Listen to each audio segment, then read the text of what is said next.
This episode takes you on an extraordinary journey with someone who went from rock bottom to becoming a powerful force for change. You'll hear raw truths about addiction, recovery, and the remarkable transformation that's possible, even from the darkest places. It's a conversation about change and how you see resilience and the human capacity for growth. Hey, everybody. Welcome to the podcast. I just want to say up front that I appreciate you listening to this new adventure. Relationship Restoration Radio, where we explore transformation, resilience, and connection. My guest today is Elwood Dasher. Elwood is a friend and a man with nearly 35 years of sobriety who is dedicating his life to helping people suffering from addiction. His transition from, as he puts it, running from the cops to becoming one. Elwood works with the Lawrence Township Police Department and Burlington County Prosecutor's Office, bringing a progressive approach that emphasizes rehabilitation alongside public safety. As a certified recovery specialist, he provides interventions, transportation to and from treatment, and coaching. Before his work in recovery, Elwood spent 26 years as a leader with Fortune 500 companies, where he managed teams of up to 145 people. Please join me in welcoming a man who truly embodies resilience and the power of transformation, Elwood Dasher. I want to hear about you hitting rock bottom, Elwood. How many years ago was that? 30, almost 35. 35 years ago. Yeah, and because you're just such a story of resiliency and how you've changed your life around in a major way. It wasn't me, but yeah. Yeah. I was part of it though. I was there. I was there. There. I was being led. Yeah. Well, so who do you give credit to? I give credit to the ancestors and I give credit to my mom and the God she prayed to, whatever driving force of the universe that guided me at this time. My guardian angel being my brother who passed away when I was 6, 7, back in 1972. There's been incidences that were really obvious that he had been a guiding force in my life and saved me in a few jams, which is crazy. God, for a lack of a lack of words. So it's important for people to hear that because not everybody has a God. Yeah. Yeah. So what do you say to those people who don't have a God? Hey, let's pray to something. I say I'm still learning, and that's what I like. The only thing I like about this day and time is that there's so much more information out there than Yeah. than the misinformation or the false information we were taught to believe um, in childhood. Hmm. We often say, we were misinformed by misinformed people that Hmm. were misinformed by misinformed people. Hmm. And coming from a culture by culture that was totally lost, stolen, and made to be forgotten, being misinformed came real easy because that was on purpose, Mm. right? To not have a history, not have a language, not have a culture. So it's easy through the generations to adapt dogmatic beliefs, right? Hmm. So, and we still, none of us know the truth. We really don't know if this is our left hand or the right hand could actually be our left foot and right foot. We really don't know, right? Because it's just information passed down. That's just my little philosophies and take on life. So I learn now, and especially through working on myself through spiritual principles, through the 12-step program I belong to, um,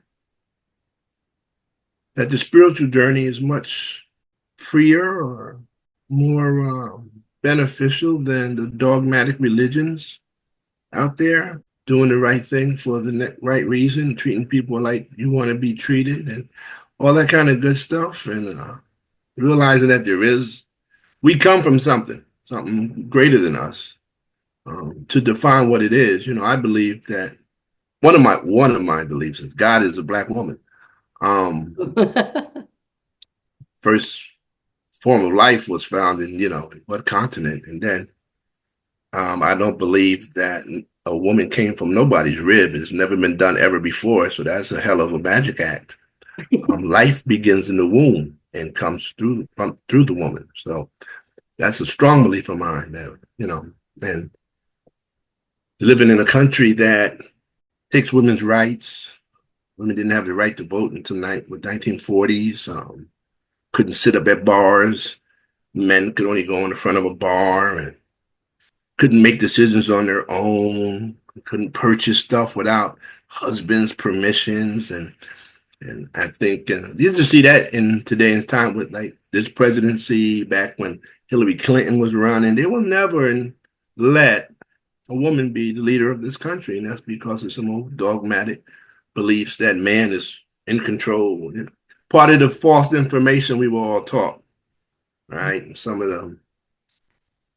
Don't let me go. I'm getting a tangent about what I believe and stuff, so I don't want to go there. But tell me about your early life, because I know your mom. You mentioned your mom as being a very. My mom's the greatest woman that ever walked this planet. Yeah, tell me about your childhood a little bit. My child, I'm okay. I'm the baby of 7 from my mother.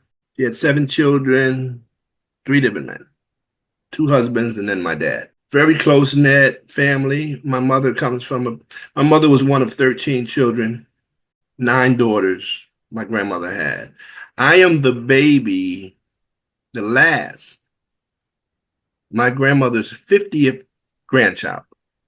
Wow. Right? I have first cousins that are early to mid-90s. Wow. My first cousins. Oh. So I come from a very large family. My family was pretty well known in the town I grew up in, a little suburb called Perth Amboy, the city by the bay. And it was a really large, pretty known family. And in my immediate family, like I said, there was 7 of us. I'm the baby, and I'm the one who looked different. I look like my mother's twin. Everybody else was a little darker. Their hair was a little coarser. I had this little curly hair and stuff, so I was always called names. I was called Puerto Rican and half-breed, all kind of shit. The mailman was my dad. The milkman was my dad. You look like your dad. And, there's more racism within the Black culture than there is from the outside cultures, I tell you. But anyway, but loving. My brothers and sisters would do anything for me, and I for them. I mean, we were very close, still to this day. And then my dad had some previous children, and me and my one brother was very close. Him and my brother, they're the same age. Him and my brother, both my brothers, but him and my maternal brother were the same age, and they went to school together. And then one day, boom, here I came, and they all looked at each other like, "What the fuck are we supposed to do with him? Like, what that make us now?" And but they really loved me, and my paternal sister always shunned me. She just believed everything my mother told her. I don't know. We came from the projects. My mother fought hard to get out, so I really didn't see a lot of that. We was very poor on welfare to begin to see. We got a job with the New Jersey Bell, was the Bell telephone company at the time, became a supervisor and did good. And we moved, we were like the Jeffersons. We moved on up, moved out of roach and rat infested house into a brand new apartment that was newly constructed. I was always clean. You would never know, the house was like that because my mother was immaculate. She was a disciplinarian with love. You got your ass beat when it was time to get your ass beat. It wasn't no sit in the corner. It wasn't no, we're going to take this away from you. You're going to get this beaten. That was it. But man, my mom was so great. She taught me so much. She was my first God, first high power, first teacher, first leader. My mom was bad. She was only 5 foot nothing and would fight anybody. She beat up people. I remember she beat up. I had to always tell the story, man. I was these twins, right? We were about 5 and 6. And I had a fight with these twins, Alberto and Alfredo. And I was getting them too. I had one in the headlock, other one, pow, pow. Somebody went and told their mom.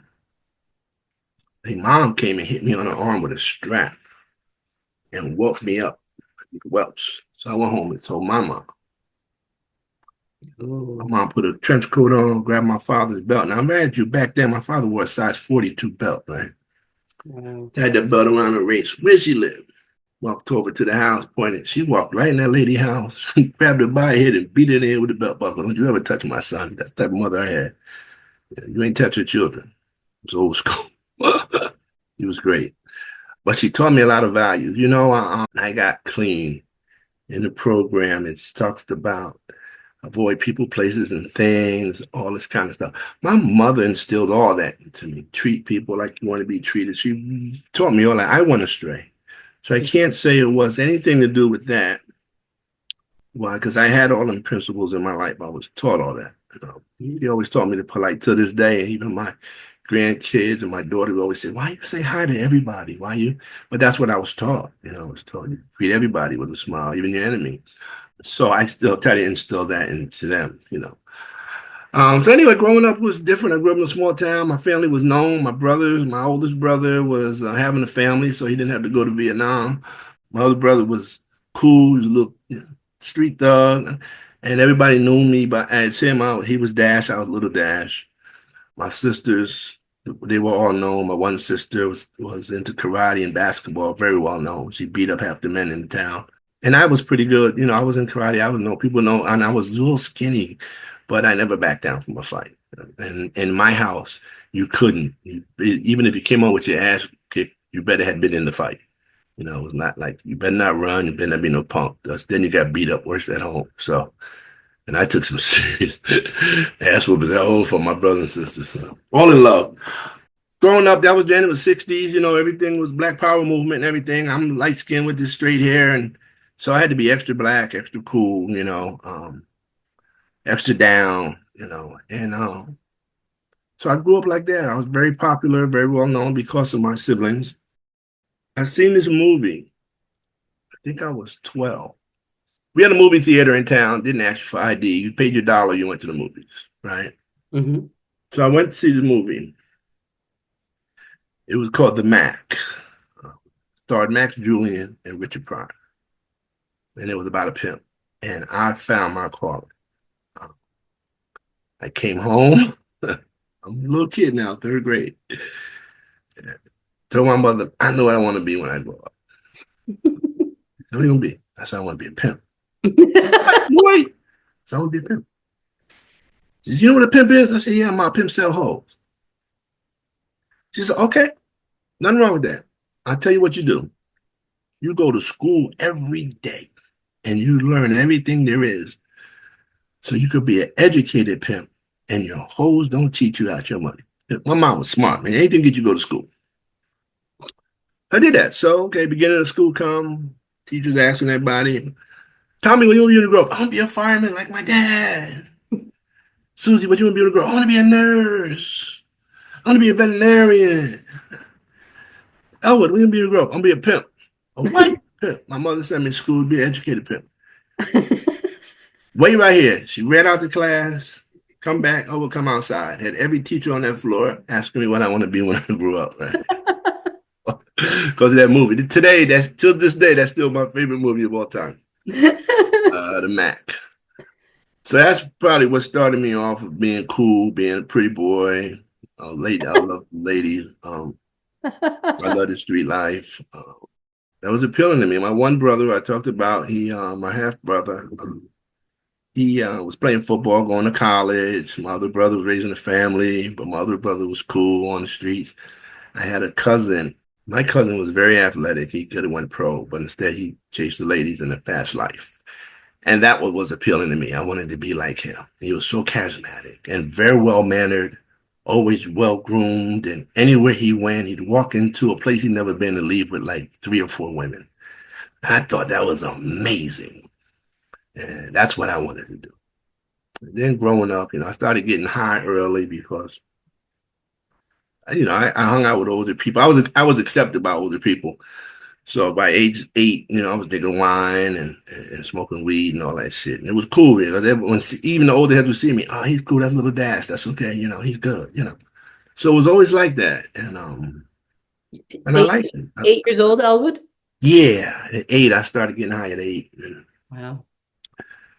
Smoking weed and drinking wine, drinking alcohol and stuff. By the time I was in Freshman in high school, I was selling weed, doing mescalines and two and all, second all, locker room and all that good stuff. And that was what, 79, 80. By 81, when freebasing became popular, 82, I think I was a junior in high school, was doing a little bit of that. That's when it was always a rich man's drug, cocaine here. And that started it. Then senior year, I think, I did a little taste of freebase and stuff, but I was doing more coke and dope, stuff like that. While I'm still maintaining this clean cut, I was academically excelled. I was an honor roll student. I was till I got to high school, and then I learned that if you tell Maria how cute she was, she'd do your homework for you. So I became a great manipulator and used people as even me and teachers. I had teachers that would bring me sneakers and stuff from my husband's sporting goods store, and it was crazy. But anyway, so I got through school like that. I started working in high school. I was working in a hospital as a lab technician, actually where I met my wife today. And that was crazy. That's the story I can't even tell. I don't even think statutes of limitations are up for all the shit I did in that hospital. That's all right. You don't have to tell I'm just saying it was off the chain. Can you take it back to the moment you decided to turn your life around? No, that's when it got really crazy. That's when I started doing a lot. And then, like I said, I was freebasing, but then crack came. And I was smoking 100 miles an hour. I remember when I went to detox, some of the old timers said, "Damn, you smoked that shit that long? That's amazing." Because, it was taking people down within a year. Mm-hmm. And I went to that shit for like 7 years. Wow. And so then I went from this clean cut guy to a guy who fucking my hair was all long and like this looked straggly. I was known for never wearing the same pair of pants twice in 30 days, right? Never.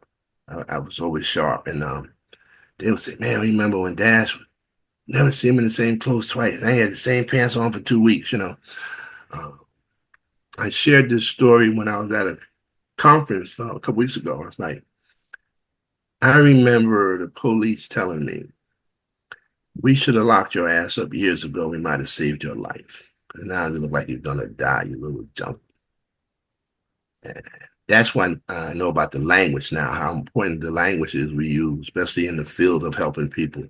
That language can be very detrimental to somebody's psyche, But sometimes you are what you say you are and you are what you believe, And then that was one of the things that got me looking. And then my mom called me a disappointment. She sucked her teeth better than anybody I know. "You're such a disappointment." And I was the one that was supposed to go to college, graduate from college and all that other shit. And which I didn't. So when she said that, and that's the way my life had went. I tried numerous times to try to get clean.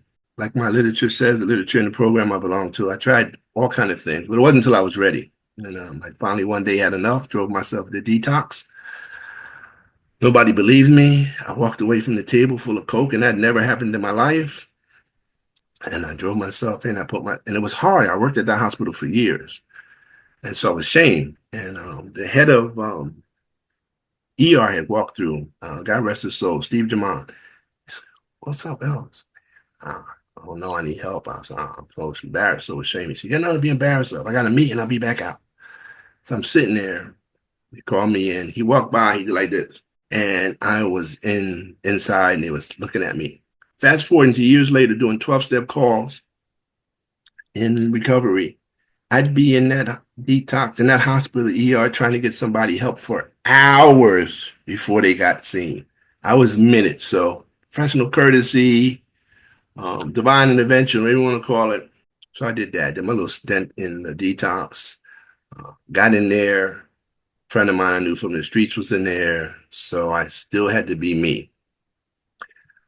Thank God he was discharged the next day and I could let my hair down and just ask for help and be Elwood, my mother's son. Anyway, went into there, did the detox, got out, went to outpatient program that my employer had. I did that. I was good. 2 weeks. Man, I was clean 2 weeks.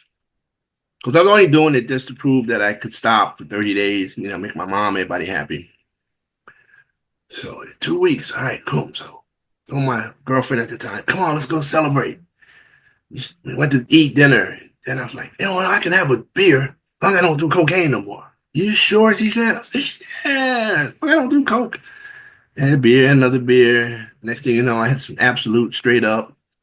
You sure? Yeah, I do only coke. Left there, went to the local bar, hung out, see a friend of mine. And you want to smoke a joint? I told my girl, yeah, I'm just going to smoke this joint. I'll be all right. But the joint was what we used to call woolers back then. It was weed with cooked up coke inside. Mm.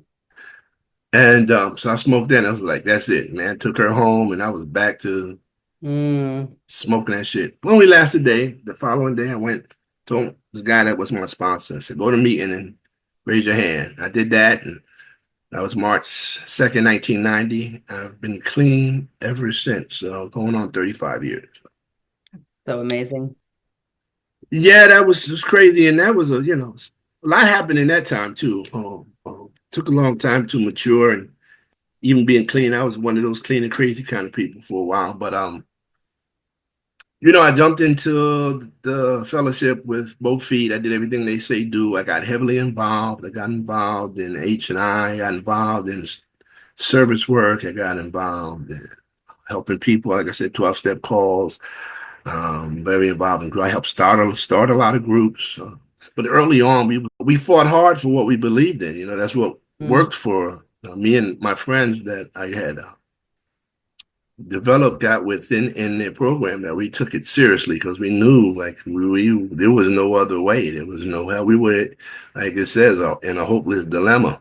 So there was something that worked that helped us get a new way of life. I'm not one of them to say I got another life. I don't believe in that. I didn't die, but I got a new way of life. I learned I put the drugs down and follow some steps, and I got a new way of life. And I bought into the program where it says you can only keep what you have by giving it away.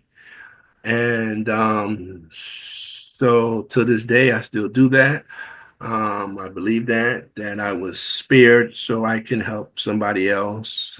If I can, so can you, type of thing. I was involved in conventions. I was on the board of trustees for conventions. I did a lot helping the fellowship grow, and it has grown immensely in not only my town, but in the state of New Jersey, pretty much throughout the country and throughout the world. So, and by doing that, I became, I don't know if I was a productive member of society. That's what I became. And I became a parent, and my daughter was born after I had a year clean. So she never seen me use. She's seen me crazy, and she's seen me completely out of my mind. She's heard a lot of stories about me, but it's good because I took her to meetings early on. I told her who I was. I never hid my past from her, so she knew who I really was. Then when she was in the Girl Scouts and she's meeting, and people, her girls, their mothers like, "You're Elwood's daughter?" Oh, my mom. She's like, "Daddy, who?" That's no story. And your mom, how did she? My mom, when I finally got clean, she had such an exhale moment. And I remember she always wanted me to have this black onyx ring with my initial on it, but she didn't trust me to get me one. So even in my yearbook picture, I took it with my brothers on. So instead of an E, it was a D. And I just told everybody it was for my last name. And I got a year clean. She bought me that black onyx ring. I think now it's time for you to have this. With my initial on it and a diamond. How did that feel? It was great, man. It was great. 4 years later, I lost my mom. And so she had got her son back for 4 years. And her and my dad, my dad was a big, robust guy, old country boy, hands like catcher's mitts, like sandpaper. And they said the moment I finally said I had a problem, I went to detox, he cried like a baby. So happy. I had really loving and caring parents. I really did. I was truly blessed. My father scared a lot of people, but they didn't know him. He was a marshmallow inside. He was just a gentle giant. Unless you made him mad, then forget about it. So yeah, they both were. My mother was really happy. My dad was too. And then my mom's passed. I moved in back home with my dad, and then I was able to buy a home. I bought my home and brought my dad in with me, and he made him comfortable before he passed. He had our own home. I owned a home. That was my mother. My mother had owned a home. We had to sell it. She got real sick in there. Found out she got real sick. And the next door neighbor said, he told us, get your mom out that house. The last 6 women of that house died in that house. Oh. And then I remembered, because the house was behind my grammar school. And I remember when I was, and then it brought me back. Yo, this was the haunted house. We used to call that house the haunted house. I don't say we believe in that, but that's what we call that house. Yeah. And so we got out of there. But my mother lived the dream. She came from in welfare and food stamps. My mother was born during the Great Depression. They were getting ready to eat her, 1926. They thought she was a piece of chicken. And and to becoming a homeowner. So that was a great. And all of us did. All her children did. All her children became homeowners. The so-called American dream, which is a nightmare because you never own anything as long as you pay taxes to this country. They own you. You can pay your house off in 30 years or 15 years, but you miss a tax payment, you will lose that home. So you never own it. That's the way it is. No matter what income level you are, don't pay them taxes and see who owns your house. Right? So anyway, so that was that. So that was, and then since then, I just, life was good. I mean, became a parent. I moved around, got a pretty good job with just a high school education. I became a supervisor and a leader at a Fortune 500 company. A lot of things happened. And today, for the police department, whoever thought, I mean, yeah, police were not my friend. I had nothing good about police. They never treated me nice. I got busted in the head and called all kind of niggers and shit. And then this week, my chief announced his retirement. No. And that was devastating because he's the only reason I really like cops now. he's the one who talked me into doing this. Where is it? On the other side. He's the one moving on to greener pastures, and I'm not mad at him for that. But it's just like, yo, that's my dude. He helped me a lot. He talked me into doing this shit, and which is crazy. My background is manufacturing. I am a supervisor. I am a manager, and I am a leader, which I miss. I don't miss the headache, the stress. Being a manager brought me a lot of stress, and I didn't know it at the time. I suffered from cluster headaches and found out most of that came from, they could never diagnose it, but found out a lot of it came from stress after I left the job. First time I ever had anxiety was because of that. It was a few years ago, right before the end of my career in management. I always thought that was something for rich white folks. Because in our community, for one, you couldn't afford treatment, but it wasn't even available or talked about. So I wound up doing that and found out I had a panic attack and suffered from the stress of the job. And actually, my manager told me to go home and go on the EAP, and I called the EAP, and he told me to go on this website, and it was a whole website designed for people who stress out managers on their job. So these companies and corporations know what they do. You would not pay tens of thousands of dollars for software if you didn't know you needed it because you were causing burnout and stress and anxiety to your managers. And then they go to the doctors and they put them on the goofball pills that make them more fucked up. I had a manager in there that I just really wanted to take him out. That's all I thought about when I looked at him.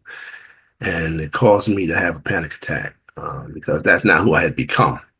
While being out there, I went back. I was out for a little while. I went back to work. I put in for a position that I was overqualified for. And all the people, even the director of that department had wanted me to put in there because he knew that was my other background. And they turned me down and said I didn't have a degree. And this was a lateral promotion, right? Same company. So after that, I was just like, so you won't let me advance, right? So another guy used to work there, he left. He went somewhere. He told me about it when it was more money. But I wasn't healthy yet. I didn't know that. And I went there and stuff happened and I stressed out again. And I was out of work.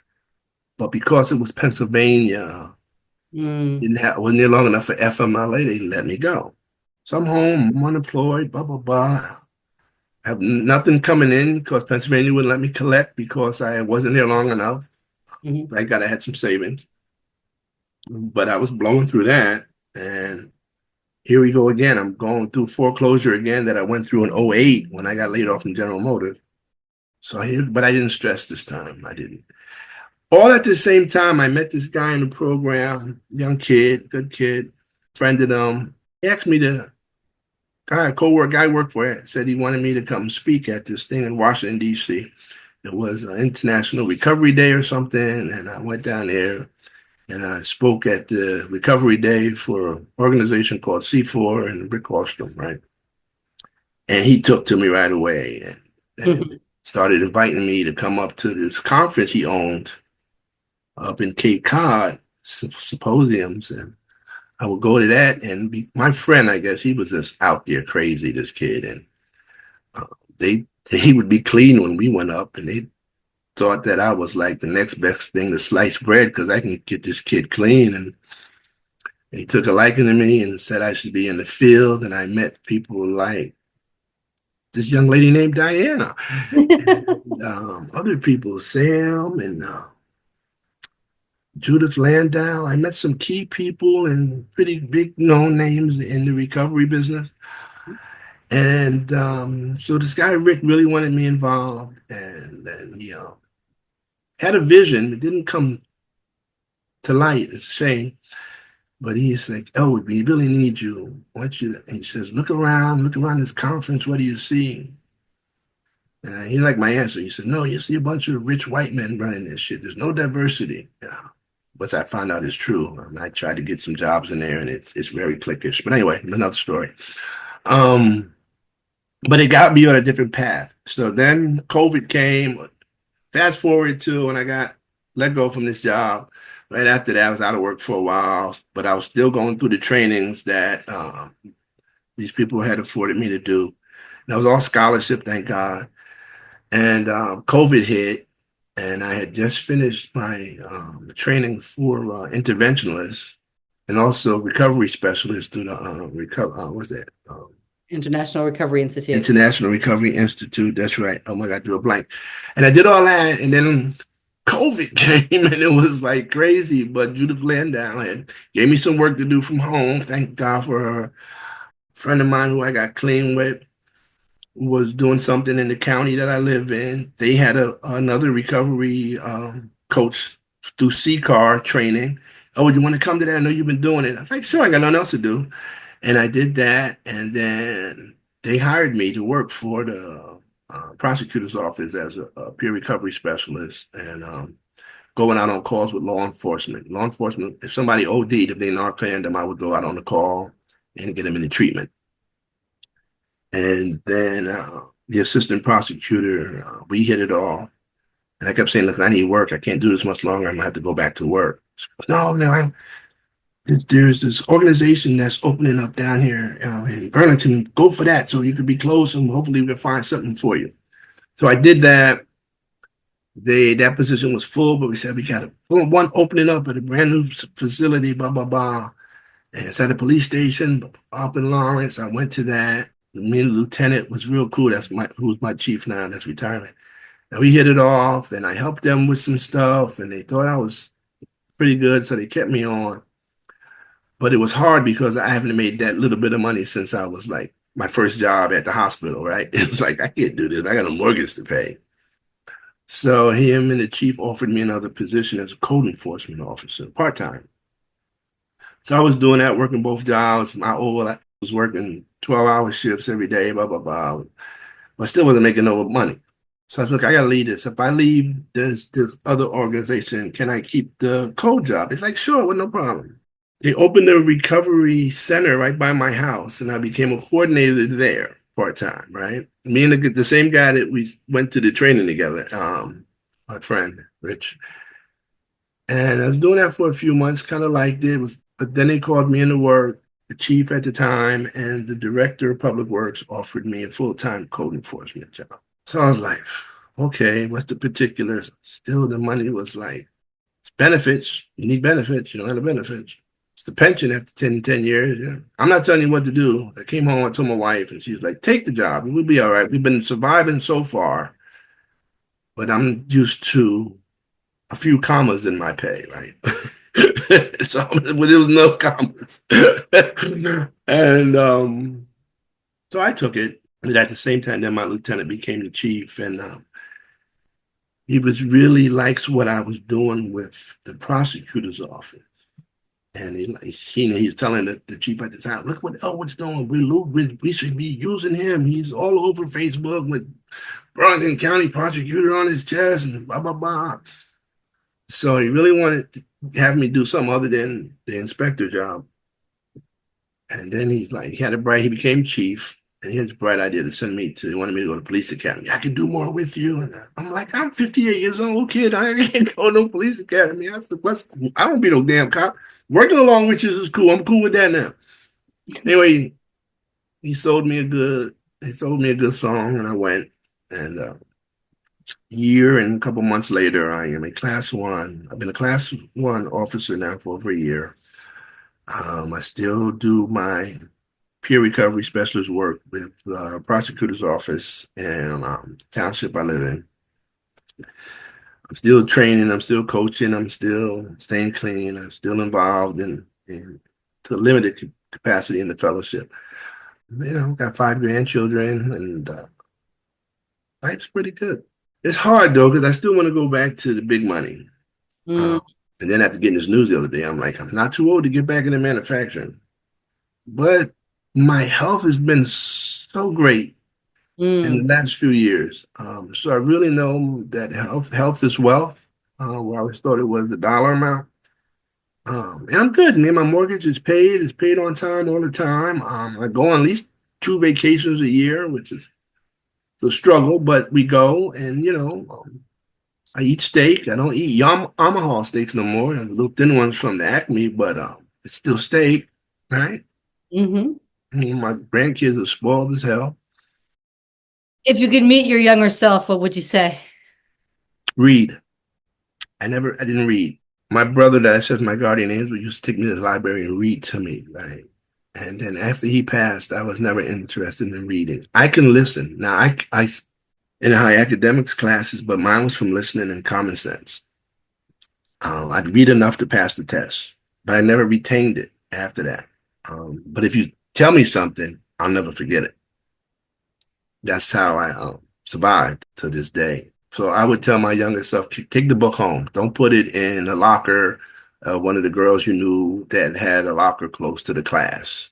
But I would just go in the locker and get my book for class and then put it back in that locker. I never brought them home. So that's one thing I would do different. I wouldn't change nothing in my life. I am who I am because of the path that I chose or was chosen for me. I have no idea. But the path that I was on got me to where I am today. I believe that for sure. So if I did anything different, I would have read just to be more knowledgeable of things around me. I'd still be me. I would have went through everything I went through, the drugs, the women. And when I say women, I was a womanizer, but never disrespectful, never put my hands on a lady. None of that. I always joke when I died, they'll probably say, you sorry, motherfucker. But not because of like harm, no more than a breakup, you know what I mean? So I don't mean it in that way, but I wouldn't change nothing. A bunch of heartbroken women, you mean? Yeah, I wouldn't change the drugs. I wouldn't change the age. I wouldn't. That was my path. I wish I would have been more athletic. I wish I'd had more ability, more talent, but I guess that wasn't my gift. I love sports, and I suck at sports. I love music, and I can't carry a note in a Samsonite suitcase. What's a book or song or person that inspires you? Music in general inspires me. Jazz, funk. I could put on a George Clinton record, who I went to see last night, Uncle George, and I can just get lost in that, or any Grover Washington Jr. I can get into Miles Davis and Charlie Parker. I can get into all that, and I can get into any funk music, and I can just be okay with what's going on in the world. So music inspires me. Spirituality inspires me. I feel more connected with the universe spiritually now as I grow older and realize that religion is just dogmatic and man-made, and information stolen from hieroglyphics and turned around to fit somebody's evil mind for the power, for greed and power. Totally away from that. I'm not a religious person by any means, but I'm a spiritual person, and I do believe that there is a God. What do you do every day to I thank what I do every day is I thank the God that I serve and understand every day, and usually that's the God within me. It's the God that I am, the God that I was born to be, and I go by that, and I treat people with dignity, respect. Even people I know have hatred in their heart towards me, I will greet them. Hello, how you doing? And at the end of the day, I feel okay. I sleep pretty good with that. Do you pray? I pray every day. I don't believe I have to get on my knees. That's some old bullshit wife tale. You can pray right now. I can pray subconsciously while I'm talking to you. I can be having a conversation with the spirit world.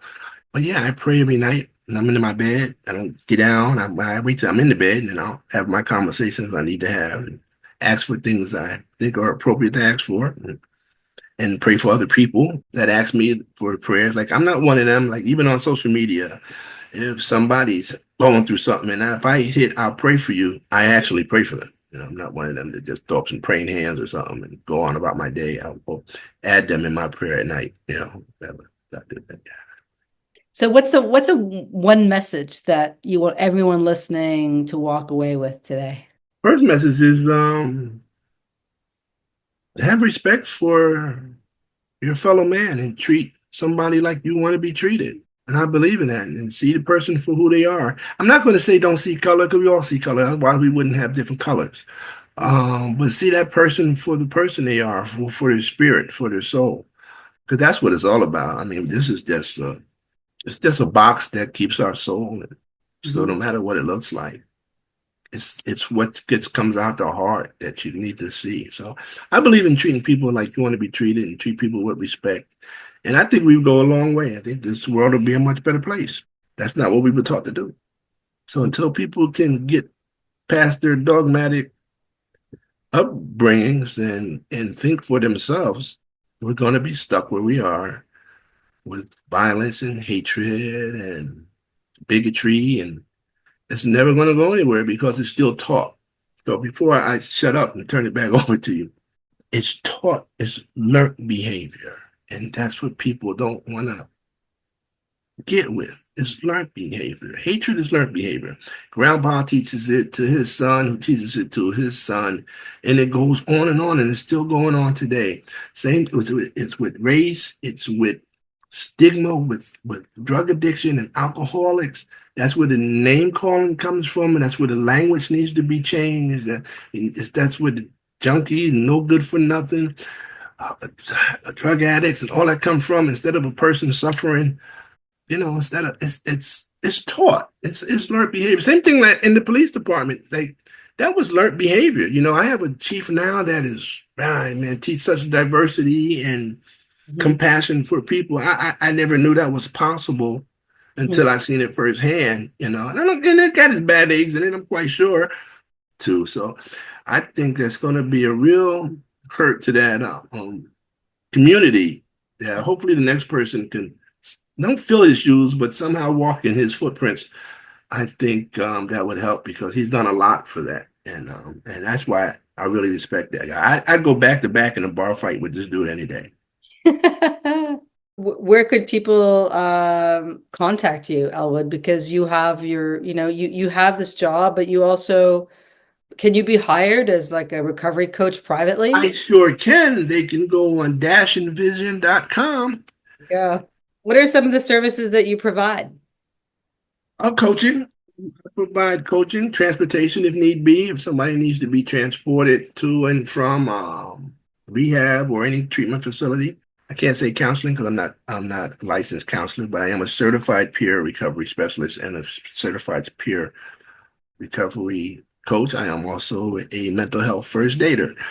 I continue every day to grow Mhm. in that field. I was in a ethics refresher for 2 days, yesterday and on Tuesday. I am currently also in training for the county I work in, Mercer County, as a trauma response technician. So I will be that part of the trauma response team. Wow. So yeah, I'm available. But, um, and I got big ears. I offer these ears to people to talk to if need be, if nothing else. And so yeah, Well, that's really awesome. I still 100% defend my fellowship, but I'm more open to whatever works for you. I'm not 100% into this new harm reduction, many pathways, and you're in recovery when you say you are. I mean, I have to for my work, my personal recovery. If you come into the fellowship, I'm not with that. You're using. I don't give a shit what you say. Hmm. Uh, but as far as work, if that's what it takes to get you to the next level, that's fine. That's what they're paying me to do. But I believe in total abstinence. I don't believe in it. It's just the way I came up in the program for 35 years. You got California sober, and you've got, this sort of, harm reduction way where anybody can call And their. you and I have met people at this thing we used to go to Mhm. that run businesses, rehabs and stuff, and can't stay clean. So they push that harm reduction shit. So they can still do Suboxone and Vivitrol and run their business, instead of just not using. And Hmm. we know that. And so that helped to push it. And the pharmacies are pushing now because people got hip to taking the opioids and stuff, right? And Mhm. so they're not making billions of dollars off of that anymore. So let's push these other pills out to help get them off them drugs, but keep them hooked on these drugs. So let's push the Vivitrol, let's push this Suboxone, and let's give the doctors the same type of under the calendar checks they were getting for writing prescriptions for the other drugs. So it's a vicious cycle that we're going. It's never going to stop. Just like I seen an interview. They were interviewing. I think I asked you to pull up that place, Kensington in Pennsylvania, and they interviewed a guy there who has all these big sores from the new drugs. Mhm. And they asked him, well, what can they do if the government or anybody steps in? What can they do? And he said, nothing, because if you get rid of this drug, there's another one coming. George Clinton always says that there's more profit in pretending you're stopping it than selling it. Hmm. And that is a fact. If you really internalize that, the war on drugs. Yeah, okay. You've sponsored people from like a different walks of life, like people who grew up differently than you did, let's just say, probably from a life of privilege. Where do you see where maybe there's a weakness in the way they were brought up in this life of privilege that is not helping them with their recovery? The life of privilege, as far as anybody in addiction now, your privilege you get slapped on the wrist if you're caught with drugs as privilege, right? Cops would, especially back in the day, even now, depending on where you're at. Privilege is they can go to the top rehabs. Uh, they have insurance.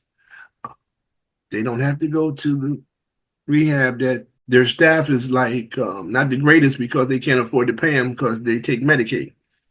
So they can go to the cert lodges and Hmm. all these other fancy name places that still going to send them to a 12-step fellowship when they get out. Do you think those places work? They do to a certain extent. Hmm. Um, Everybody that works in a rehab ain't qualified to work in a rehab. I think they need to have more peer support. Because you went to school and read a book and got a degree, don't mean you know shit about the nature of addiction. Mm. I think that needs to be lived experience. That gets across a lot better. So yeah, they do work, and some people just need to get away for a couple days more than the 3 day detox. Some people do need that just mentally to think that they're away. but all and so that helps. The difference is, like I said, is the level of care. But as far as being privileged and non-privileged with addiction, Mhm. addiction does not discriminate. Doesn't care if you come from Park Avenue or Park Bench. It wants you to suffer and it wants you dead. Doesn't care. It does not discriminate. Doesn't care if you white, black, brown, purple, polka dot. Doesn't care if you have 5 commas in your income or just one decimal point. It doesn't care. And that's the main message. It does not discriminate. That's why I hate that society and different what we bring into fellowships and rehabs is still our beliefs and shit that causes separation, Mhm. where it's one addict helping another should just be enough. One drunk helping another should be enough. But I remember being meetings, me and my friend, he passed, and we went to go to this meeting one night, years ago. And he said, yeah, there's 2 meetings, one upstairs, one downstairs. So which one you going? He said, well, the black meeting downstairs, white meeting upstairs. I said, well, I'm going upstairs. He said, yeah, come on, let's go. What's the difference? Why is it a black meeting, white meeting? When I lived in Tennessee, they had 2 different conventions. The white convention. I said, I heard there's a convention, right? I said, oh man, I'm going to a convention. Nah, man, that's the white convention. I said, I'm going to the convention.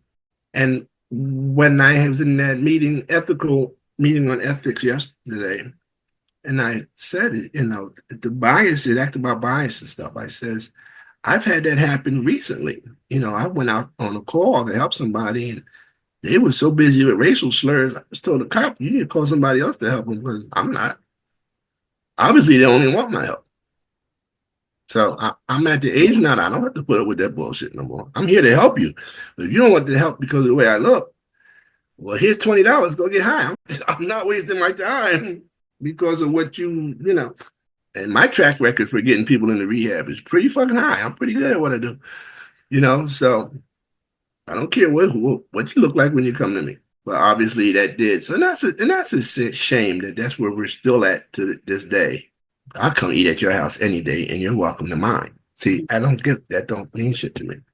The caste system sucks still, but that's what we were taught in this country. This country was based on. And it's a shame because there's no difference. The money has no difference in the person who needs seeking help. And that's what's sad. But the only thing it does cause is the level of care. And that sucks. And Mhm. being a recovery coach who's out here trying to get part of my job is to get people into treatment Mhm. and can't get them into treatment because they have no insurance. And the places that take no insurance are hard to get into. And then they have all kind of stipulations on what drug you take, what drug they detox. And That's crazy. the system itself is really flawed. And they pumping money into it because they got to show they're pumping money into it to keep putting out all these grants. And, hey, I'm grateful for the grants. That's what pays my salary.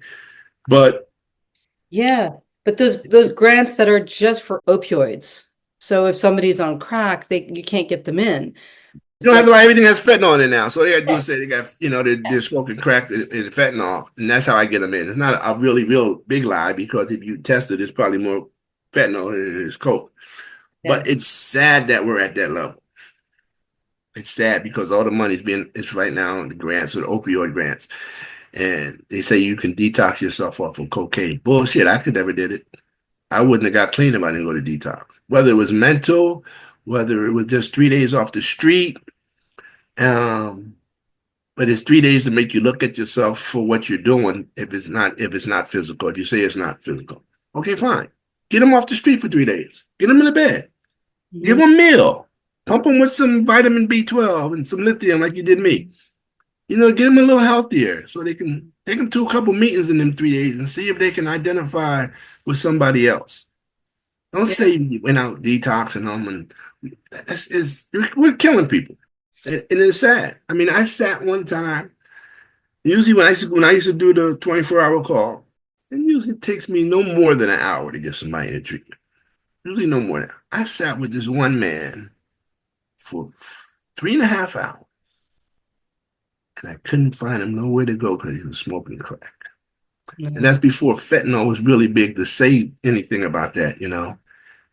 And so I found him a few outpatient places he could go to, but he still had to go home. And you know, once you come down, or once you get that call of the wild again, you know, when you got to wait another day or two to seek help. One thing with this stuff, if the person says they want help, you got to get them help that day, because the next day their mind is somewhere else. I don't know what to do. I don't know the answer to that. Everything is so corrupt. I don't know. It's so, it's bad. Mm. It's bad. Like you look at the stuff that's out there now, not just the fentanyl that they blaming on coming across the border, but that other stuff, that animal tranquilizer. Yeah, you showed me pictures of that. That's pretty sick. It's horrible. It's horrible. What do you do? People say, well, why would they do that? It ain't on purpose. They think they're doing one drug that's cut with another drug, and then the body gets used to it like any other drug. Then you crave it, and it gets in your system. What do you want me to tell you? Your brain says, "Give me more." Shit, they can't find out what causes cluster headaches in people. You know, for years I got treated. I was just an experiment. That's why they call it practicing medicine, but they have no clue. It's sad, but we can keep trying. If we get one person into treatment, then we did good. I think we talked about this. Now the big thing, and not just New Jersey, it's the Attorney General's office, which comes from the state, which is coming from the federal government. This new initiative called the Rise, right? They want a mental health person to go out on every call. Hmm. And I was doing that when I was working for one of these other companies, right? That figured out where people need to go. So I said I was at a training, CIT training, and crisis interventions training. And I was talking to him. I said, "Yeah, man, how do I get out? I want to be a screener, on paper, certified screener, not just when I did it for XYZ company." And he says, "Oh, you need a master's degree." I said, "There's people out there doing this shit right now that barely got out of high school." "Yeah, yeah, we need to be." I said, "Okay." So now you're only going to use people with that. So now, and then you're not calling the agencies like I work for, Hmm. the recovery coaches. You're not calling the other company that provide that. Because it came down from the attorney generals, you have to call this company, this hospital or whatever, crisis center. So now the officer has to sit with this person for an hour, hour and a half till they get there to make the determination if they need to go to crisis or not, that you really need a master's degree for that. That's So true. now Diana's house is being broken into, but she got to wait because there's no cops available, because two are sitting over here with this person waiting for the crisis person with the master's degree to show up. That's What ridiculous. a waste of time that you're wasting on for law enforcement that's needed somewhere else. Yeah. So we need more peer recovery specialists. You need that, but it's not just that anymore. You need them trained in mental health. You Mm. need peers, and they have it now, but they're not using it yet until they figure out there's a need to have. But you need them really trained, right? Mhm. You need them trained, and you need to pay them Mhm. a decent salary, because you get what you pay for. I told you the story about when the transit was hiring peer recovery specialists, and my name was they called me. I was recommended, highly recommended, right? And they said, "You're going to start off in Trenton." Trenton was one of the worst towns at one time, especially the train station, right? And they said, "You'll start off there as the peer recovery coach there. You're working along with the transit police." And I said, "Oh, Officer Furlong?" I said, "Yeah." So I know him good. I've worked with him before. I said, "Real good guy. He like helping people." But they're saying, "Yeah, you'll start off there and you'll be assisting them.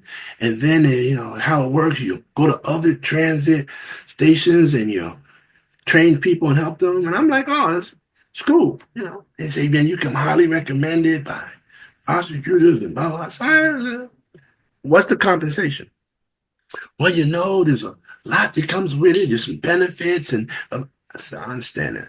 What's the compensation?" He says, "Oh, it starts at $16. I said, "Stop. I will lose my home and everything I own if I work for that kind of money." I said, "No, thank you. Good luck." I called up the people that referred me and said, listen, don't refer nobody else. You're going to get somebody killed. I said, because they're only going to get what they pay for. No licensed person is going to work for $16. No person with experience is going to work for $16. So you're going to get an unlicensed person with no experience to go work there that's supposed to help the police, cause more harm. If somebody is in full mental psychosis, this person, dummy, is going to go and approach them, probably get their hands on them. Now the officer has to go and say, you get what you pay for. You can't do that. You got to pay people. You got to grant. Stop trying to pay yourself this big money, those that run that, and pay the people boots on the ground. Because you get what you pay for. So, but then they're not paying the actual people who are doing the work. It's horrible. It's horrible. It's horrible what they pay. And I've been doing it for a little while. I don't make much, but it's just a part-time job, so I can boost the other this job that don't pay shit. So I got to do it. I mean, I think they should be paid as much, if not more, than nurses. I mean, it's sort of a similar job.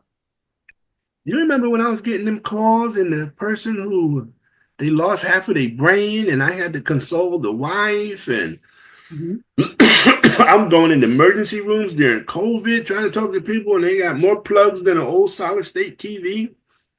Then they're trying to talk and getting them into treatments and they're like, how are you getting that in the ER? Don't worry about getting in the ER. You know, and I was making pennies. I think it's also the field of psychiatry. I have a friend who's a psychiatrist, and he talked about going out to dinner with a surgeon, a plastic surgeon, and his wife, both of their wives. During dinner, they each got calls to go back to the hospital. So they left their wives, and the plastic surgeon had to go fix a car accident victim's face or a hand or something like that. And right. And my friend had to go talk somebody off the ledge. You know, he was like about to commit suicide. The plastic surgeon came back a half an hour later. Like he just had to put a couple sutures in this hand, and he probably made like $5,000 that night or more. And my friend, the psychiatrist, actually missed dinner. He was gone for 3 hours. Probably made like $200 or $300 trying to talk the guy off a ledge. Yeah. A huge difference, even for the doctors, you know, at that huge level. different. It's huge different. I want to ask you a question. In the work that you do, and even with your philanthropy and everything, what do you see with the difference in privilege when it comes to addiction services? I think that the services are probably a lot better for the privileged, but I wonder sometimes about, you know, taking people out of their environment and taking them to some like beautiful place. But then they have to go back to their system, which hasn't changed. And sometimes that system is just too freaking hard. Even if it's a privileged lifestyle, there's a lot of triggers and there's a lot of peer pressure. It's a toxic system. So they go back into it. Denial in the family. Yeah. And so I think that even if you pay for really good services, I think that I don't think the outcomes are that great. Before we wrap up, I'd like to thank Oliver Kiker for the jingle and Gwendolyn Christian for the backup support.